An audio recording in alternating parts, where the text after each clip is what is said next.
needs to be quoted, where it said that Rahul Gandhi had a meeting at the White House with some officials, and it now transpires no elected official met him, by which it means that neither the president nor the vice president met him, but then some mid-level White House staffer met Rahul Gandhi while he was in Washington, D.C., and he visited the White House. And we'll try to understand why this secrecy and what really this means.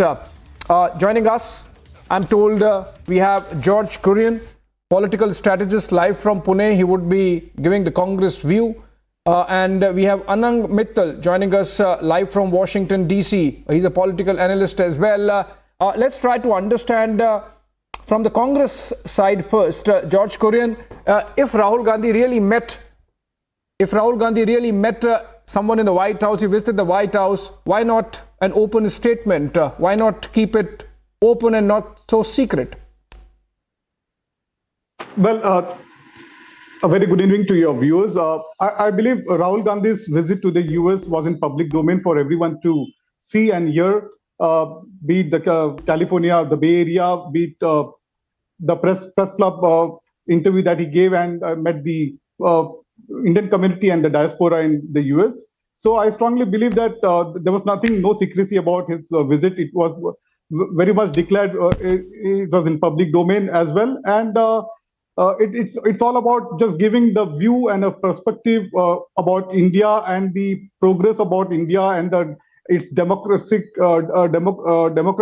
in India post 2014, how it has transpired and it has become difficult for people to and with respect to, we are seeing the latest being the wrestlers agitation which is going on. That it's such a simple case where the MP from the ruling dispensation is not being arrested.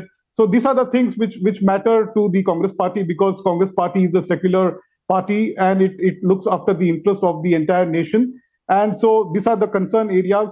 There is no question, no doubt about the White House statement that said, India is a vibrant democracy. I fully agree with it. India is a vibrant democracy. Nobody's doubting it. It is only the ruling dispensation post 2014, how things have transpired. That's a big thing, George Kurian. The independent if you agree with White House, then you don't agree with Rahul Gandhi, because Rahul Gandhi has sort of tried to present a picture that India is not a vibrant democracy.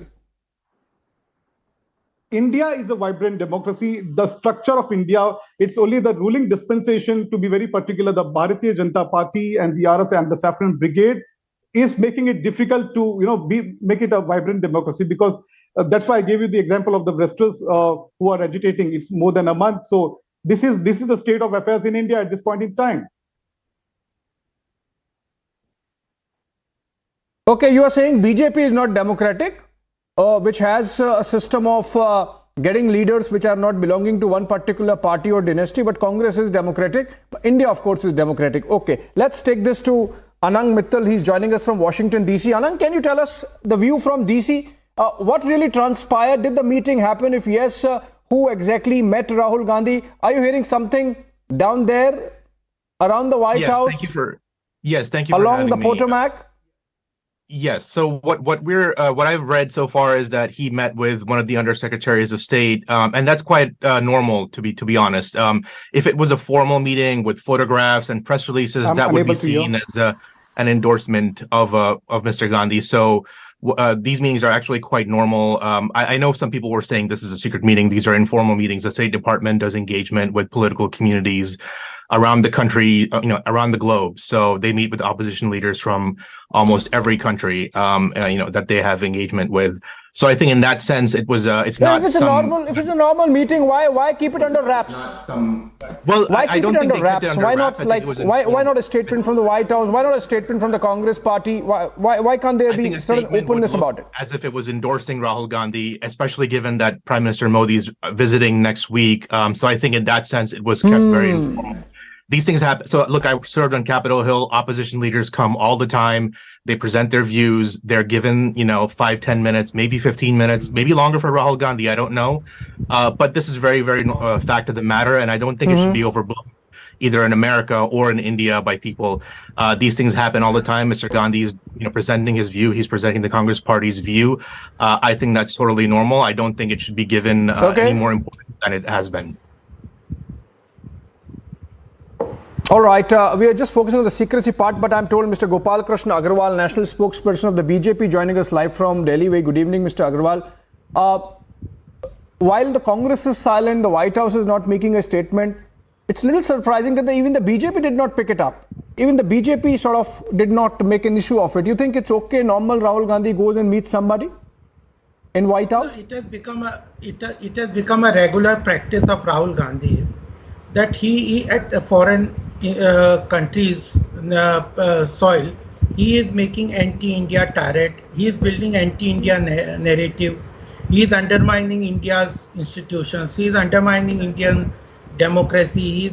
He is completely out of the frustration. He's trying to create a false narrative about India and about the secret meeting. Though officially, unless the White House or anybody says about it, we cannot comment on it because it's a media. We all also don't know. But the thing is, whether it is China, whether it is Pakistan or any other country, we have seen the same kind of attitude of Rahul Gandhi meeting with the ambassador and getting the help of the Chinese ambassador and not making it public. Then he always is having secret endeavors outside the country. He has been, even NSG etc. have reported that he doesn't inform. So the thing is, when you are a political figure, you are one of the leader of the leading opposition parties of the country. Is it not your duty that at foreign soils, why you are having a secret meeting, secret endeavors, secret travel outside the country? What is the purpose? Why can't you be transparent about your meetings, whom you are meeting, what you are talking, and then you are also talking anti-national about undermining Indian institutions? So whole thing becomes so suspicious, and it clearly becoming a fishy affair. Suspicious. Whenever he goes out, it's a completely fishy affair. Fishy. That Rahul Gandhi is suspicious and fishy. Since you mentioned those words, I want to add or bring in to light some information which sort of makes it a little more than suspicious and fishy. So, Mr. Kurian, you have to answer this. The White House official whom Rahul Gandhi purportedly met or allegedly met or possibly met is identified as Assistant Secretary of State in the State Department responsible for South Asia, Don Liu. And he is someone who was accused by the deposed Prime Minister of Pakistan, Imran Khan, of regime change in Pakistan. You see, that raises some questions about the secrecy about which you are not willing to answer, Mr. Kurian. Well, if this meeting was supposed to be something which had to come in public domain, I'm sure that from the White House there would have been a press release or something of that sort and make it public. But having said that, maybe because it was not an official kind of a meeting, supposedly it has not come out. So I strongly believe there is no need to look into this meeting as very suspicious or something very secrecy about it. It is of any leader of the meeting that Rahul Gandhi enjoys in India. Sir, I just want to ask one thing. The press was in public domain for everyone to hear. Is it not the duty of Rahul Gandhi? Mr. Agarwal has something to ask you. It is not the duty of the opposition leader of a stature of Rahul Gandhi, who is one of the main leader of the opposition party, to be transparent in his meeting when nobody is saying he cannot meet any official. Yeah. He can meet anybody. But the thing is, when the secrecy is done, even it is expected from his MPs, other functionaries, that when they go out, they have to inform the parliament what is their agenda, what is their itinerary. Nobody is denying anybody that they should not, but at least it's an international Mr. Kurian, answer that affairs. question, and I have to add my bit of question to this. If we can get some clarity in what capacity. So is Mr. Rahul Gandhi The leader of opposition is Mr. Rahul Gandhi, the leader of the Congress party, as in the Congress president. Is he a member of parliament? If none of the above, then in what capacity would the White House sort of engage with Mr. Rahul Gandhi? As of today, as we are all aware, So I think that's Rahul important Gandhi for the White House to engage on parliament. that. I'm sorry, go ahead. I think his profile Go ahead. meets Mr. Kurian. a meeting at the very least. No, I'll come. I'll come to you, Anang. I'll come to you. Let Mr. Kurian respond to the question that Mr. Agrawal raised, and I added to it. As I said, today, as we are all aware, that Rahul Gandhi is neither the member of parliament because he has been dismissed in the defamation case, as we are all aware. So in what capacity is what you're asking? Rahul Gandhi is a leader of the Congress party, and that is it. That in that capacity he has visited the White House, or if that news has come out, or the other meetings that he had in the US in the last 6-day tour that he had. So everything is in public domain. There is no secrecy about anything. It is only the concerns that nothing wrong. Everything is in public domain except for this meeting. Let me take this last question, an important one on the side of Washington DC, to Anang, who's joining us from there. Anang, we know that the Democratic Party has had some hesitations on Prime Minister Modi from his Chief Minister days in Gujarat. You think there is a section within the Democrats is still having some remnants of that hesitation, because of which they sort of engaged with Rahul Gandhi? Maybe some section within the Democrats getting back at Prime Minister Modi for Abki Baar Trump Sarkar? Yeah, I mean, look, that's very clear. That's always been clear. The Democrat Party, many members of that party have never been comfortable with Prime Minister Modi, and they never will be. I think that's understandable. But I think, what's going to happen next week is a lot more important. Prime Minister Modi is giving a second joint address to the Congress. He's getting a state dinner, which is a very great honor from the United States. And I think that should be the focus. And look, quite honestly, Rahul Gandhi, Mr. Gandhi has always been the sideshow to the main show, which is Prime Minister Modi. And so, today he's doing these things. He's saying a lot of things. He's welcome to it. People will forget about it by the next week. All right. Anang, Mr. Agrawal, last word.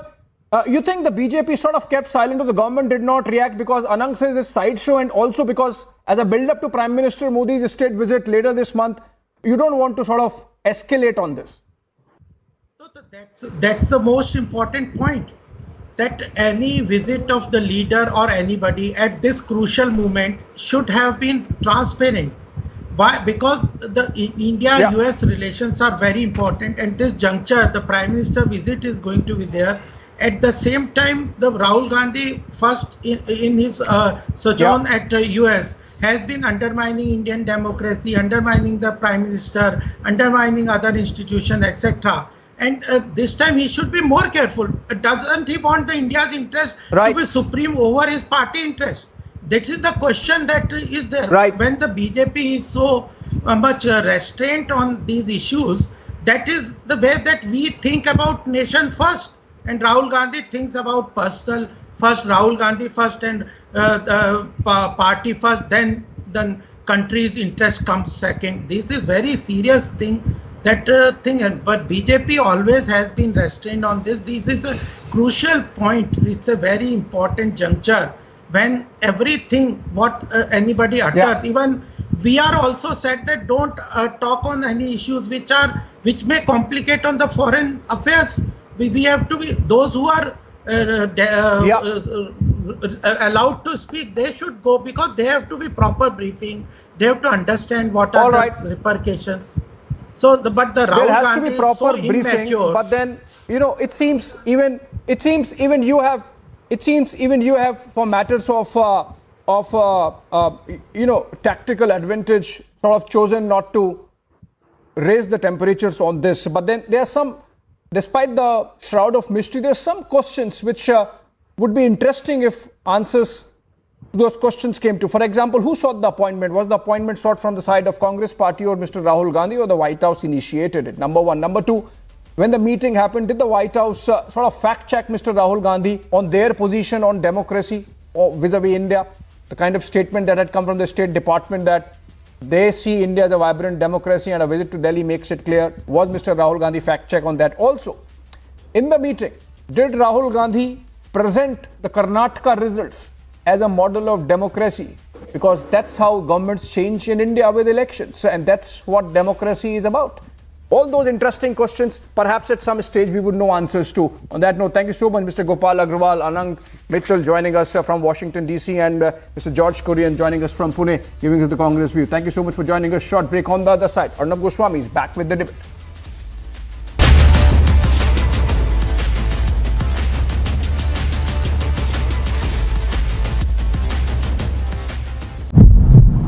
(128 kilometers per hour). When he gets a green signal, he continues to maintain that train at 128 kilometers per hour. But you see how these two lines meet. The loop line meets at that intersection. So instead of coming straight, the signal was green, but the system interlocking went wrong, which means at 138 kilometers per hour, instead of coming straight, he was diverted to that line in which there was already a goods train with iron ore. The focus of that investigation is right now where I am, and that's the station master's room, there where the investigation continues.